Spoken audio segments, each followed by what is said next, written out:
Manila, November 12, 1943. The humid air hung thick over Dewey Boulevard, carrying the scent of salt, diesel, and fear. Inside Club Tsubaki, the hum of a saxophone drifted through the haze of cigarette smoke. Japanese officers in crisp khaki uniforms sat elbow to elbow at polished tables, their laughter cutting through the jazz. Waitresses in silk cheongsams wove through the crowd with trays of sake and American whiskey, spoils of a conquered city. At the center of it all was Claire Phillips, the woman everyone called High Pockets. To the occupiers, she was the glamorous American hostess who had bent to their rule to survive. Her flower shop in the front, white lilies, hibiscus, and orchids, was a symbol of peace in wartime. Her nightclub in the back was a sanctuary for Japanese officers seeking distraction from the war. But beneath the perfume and music, something else pulsed. A quiet, calculated resistance. Behind the bar, a coded gesture passed. A bartender wiped a glass twice and set it down facing outward. That meant someone important had arrived. Claire turned her head slightly, eyes flicking toward the door. A young Filipino waiter entered, his tray trembling. Hidden beneath the folded linen napkin was a note scrawled in pencil. A report on the movement of Japanese convoys heading for Bataan. Claire smiled as she took the napkin, eyes never betraying recognition. She wiped her lipstick from a glass, slid the note under her bouquet of orchids, and laughed lightly as an officer toasted her. Every night, she danced with danger. Every night, she gathered whispers from drunken captains and lonely lieutenants, names of ships, schedules, fuel shortages. To them, she was nothing more than a beautiful distraction. To the resistance, she was the conduit. The orchestra shifted tempo. Claire's stage lights dimmed, casting a red glow over the room. She stepped up to the microphone, her voice sultry and soft. "Gentlemen," she said, "this one's for you, for peace someday." They cheered. None realized her coded song titles were messages, signals embedded in rhythm and lyric. Each performance a living telegram to the guerrillas hiding in the mountains beyond the city. Out in the alley, as the crowd roared, her contact waited. A woman in a plain dress, clutching a basket of flowers. Claire's maid, Elena. She would collect the bouquet, petals concealing the note that would soon travel across enemy lines. The Japanese called her club a symbol of loyalty. They brought their comrades, spent their pay, boasted of victories. Claire listened to them all, cataloging, memorizing, pretending not to understand their words. But she spoke Japanese fluently, a skill she never revealed. Tonight, as the officers laughed, one of them leaned across the table. Major Watanabe, sharp eyes, too sharp. "You sing with the sadness of defeat, Miss Phillips," he said, swirling his sake. "It does not suit a woman who profits from the Emperor's soldiers." Claire smiled faintly, steadying her breath. "Sadness is good for business, Major. It makes men drink more." He chuckled, but his gaze lingered. The band played on.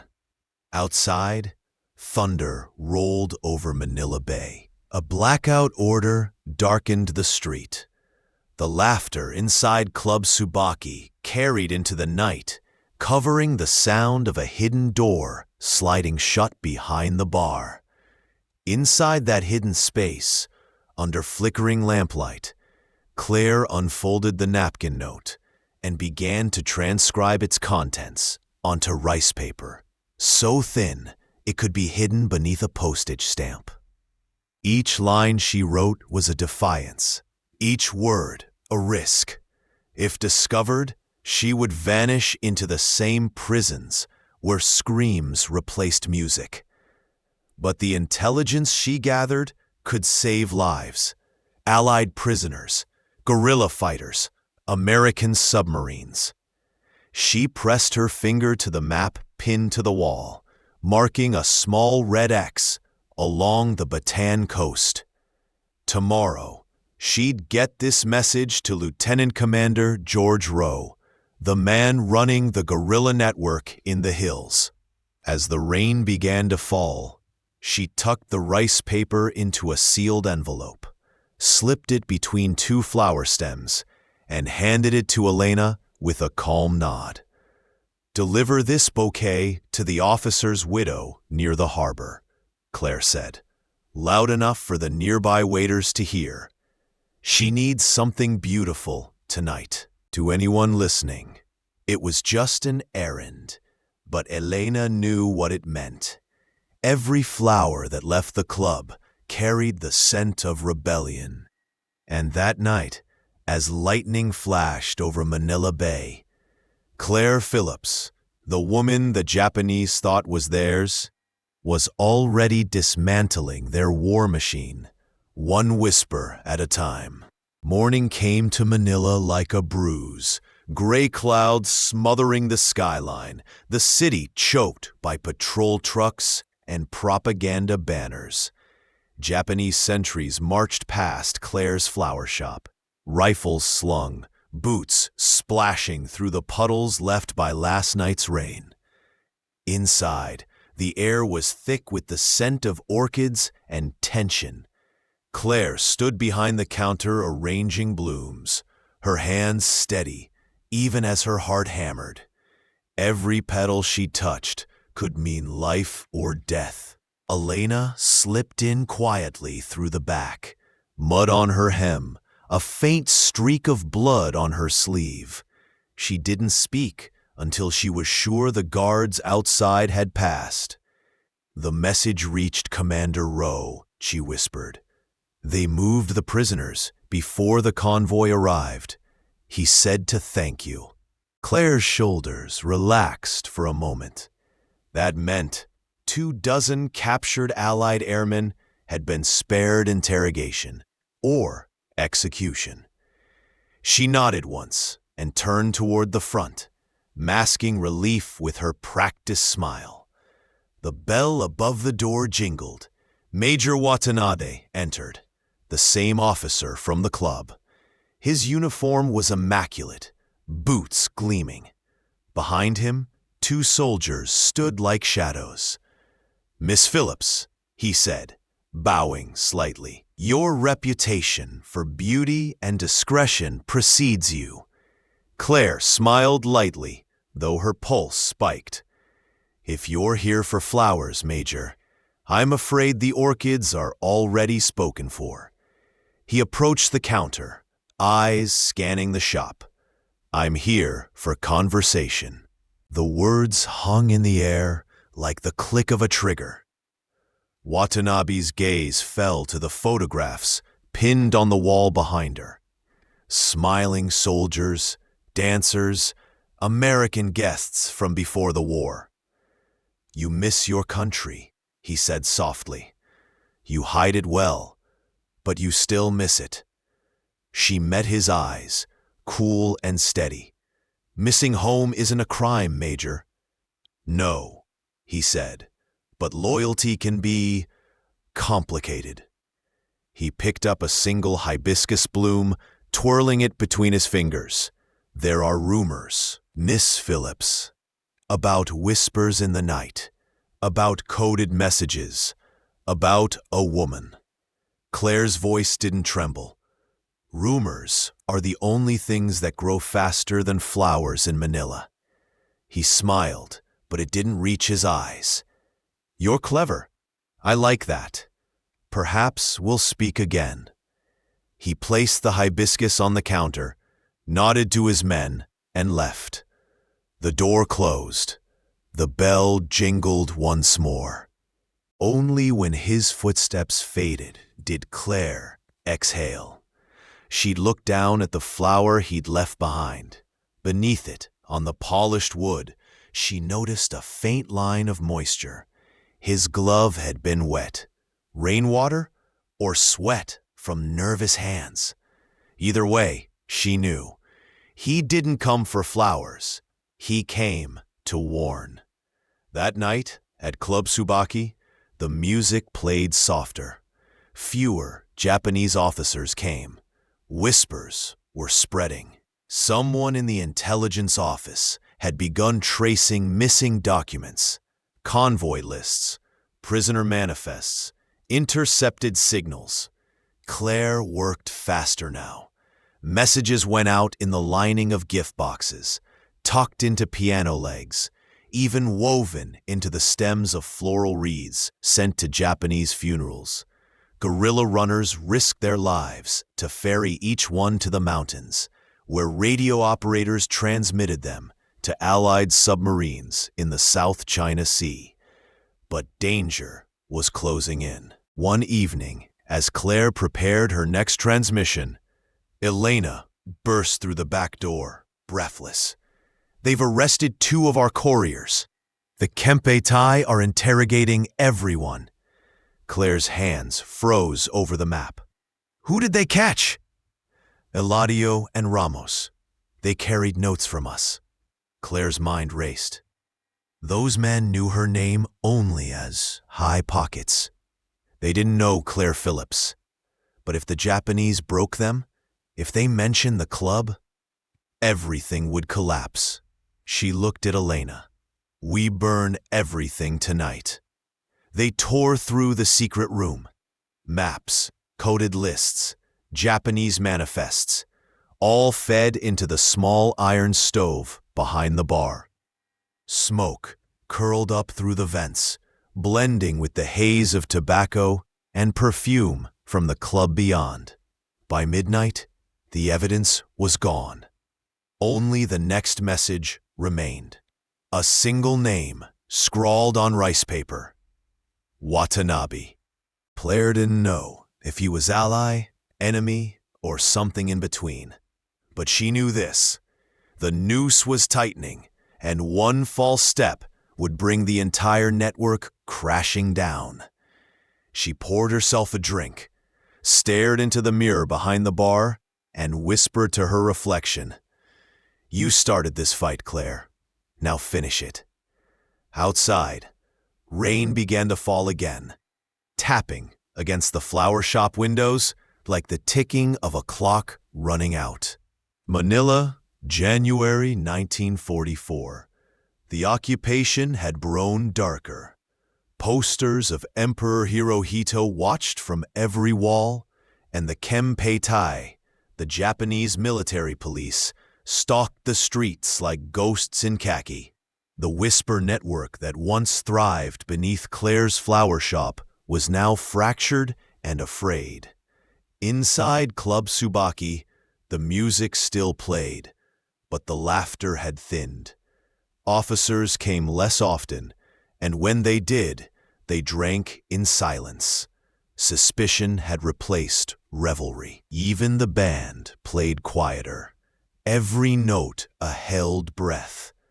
Claire moved through the room in a crimson gown, her smile as polished as ever. But inside, her nerves were unraveling. Elena's warnings still echoed in her head. They're interrogating everyone. She caught a glimpse of Major Watanabe seated in the corner. He was alone, sipping whiskey, his cap resting beside him. He didn't look like a man celebrating victory. He looked like a man drowning in knowledge. As Claire approached, he gestured for her to sit. "Miss Phillips," he said quietly, "do you believe in fate?" She tilted her head, feigning amusement. "In this city, Major, I've learned to believe in survival." He smiled faintly, but there was pain in his eyes. "You think we don't see the things you hide, but sometimes we let them happen." The words stopped her cold. She searched his face for meaning, but his gaze had already drifted to the smoke curling from his cigarette. "Be careful who you trust," he murmured. "Even angels have informants among them." Then he stood, bowed politely, and left. That night, after the last note faded and the officers stumbled out, Claire returned to the back room. Elena was waiting, her face pale. "They've raided another safe house," Elena whispered. "They're closer. They've started watching us."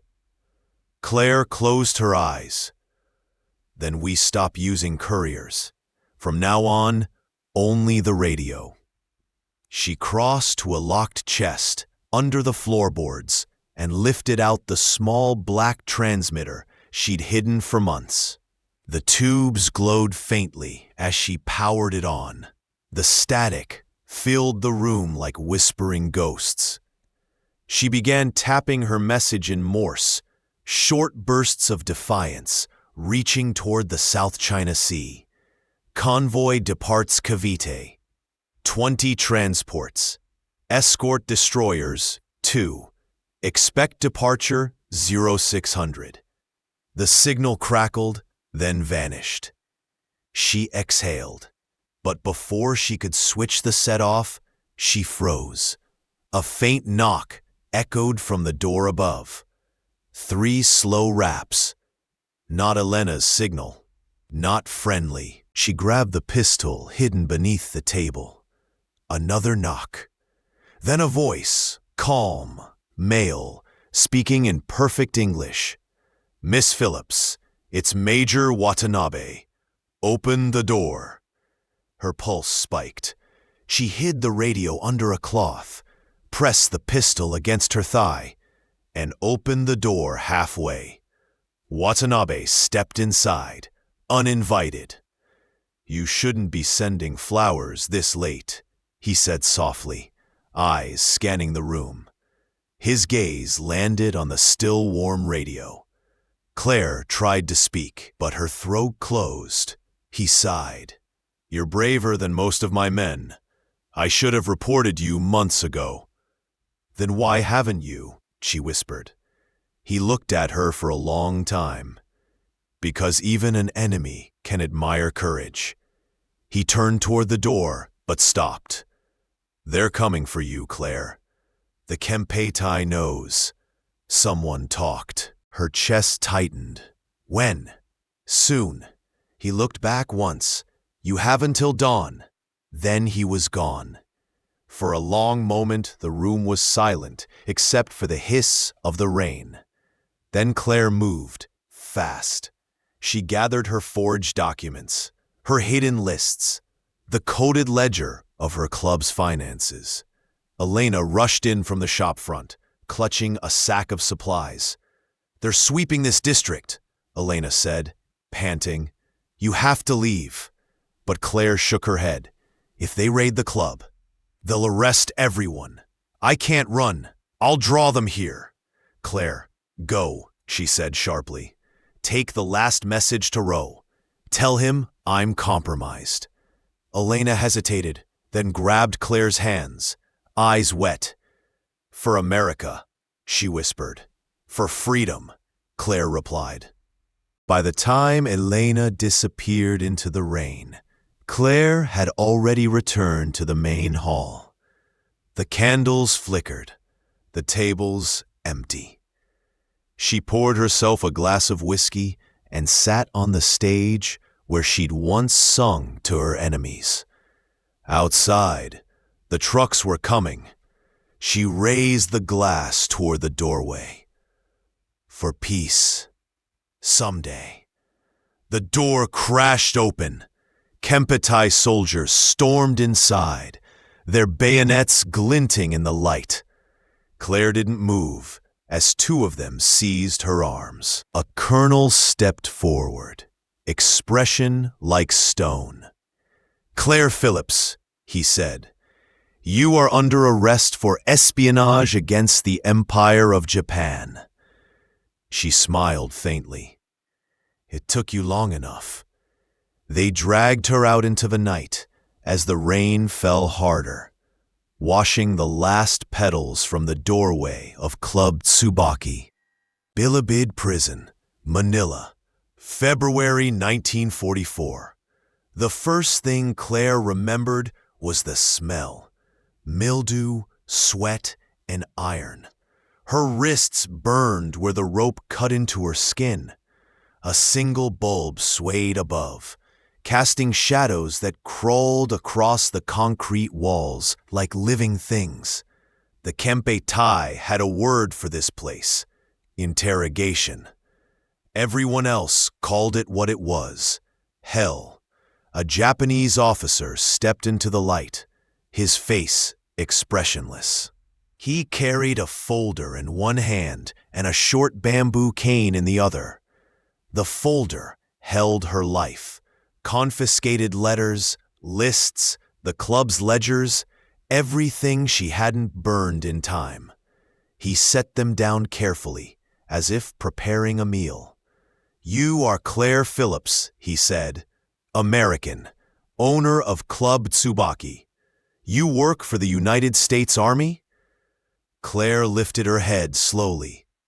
"I work for myself." The officer smiled faintly. "No one works for themselves in war." The first blow came fast, a flash of pain across her cheek, the metallic taste of blood. She didn't cry out. They questioned her for hours, asking the same things again and again: names, codes, radio operators. Each time, she gave them nothing but a calm stare. Between sessions, they left her in the dark cell with only the dripping of water for company. She traced invisible patterns on the floor with her bound hands, silently reciting the songs she used to sing at the club to keep her mind sharp. "Don't break," she told herself. "Not now. Not for them." Days passed, or maybe weeks. The line between dream and reality blurred. Once, she thought she heard Elena's voice through the walls. Another time, she imagined the music of her club drifting faintly through the air, a cruel memory of freedom.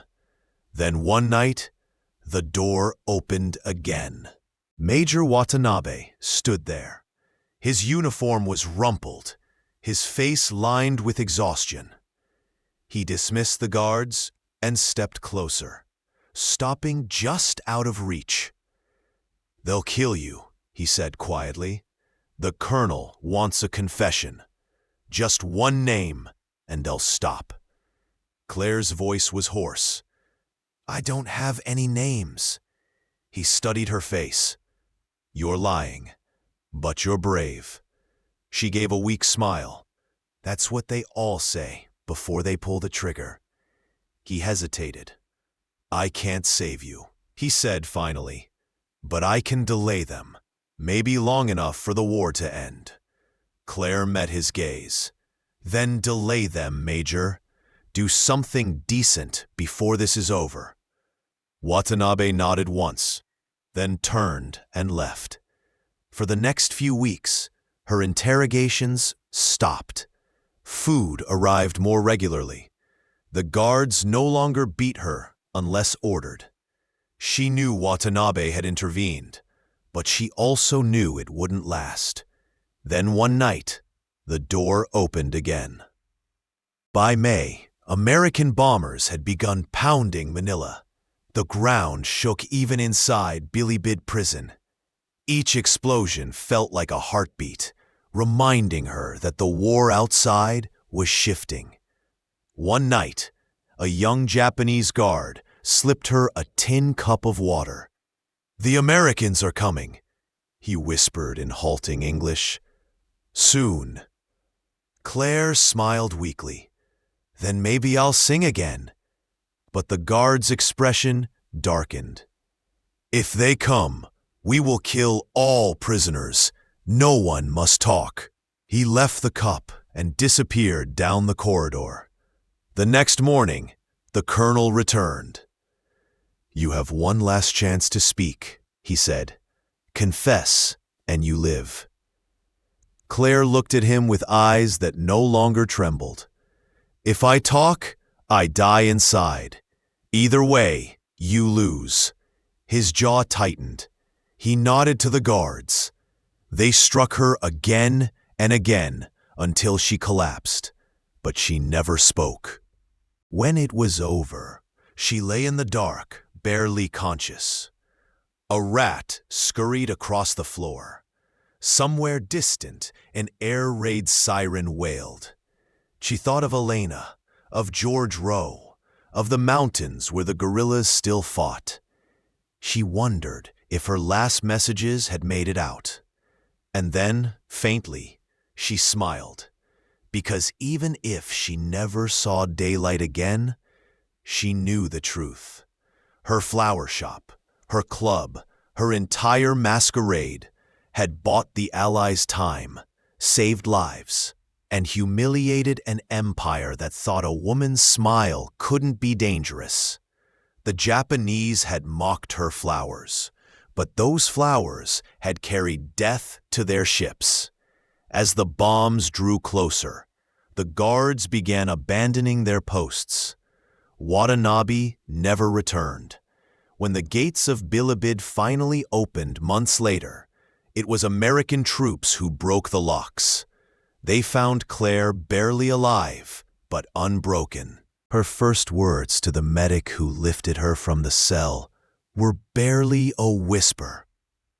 "Tell them the flowers bloomed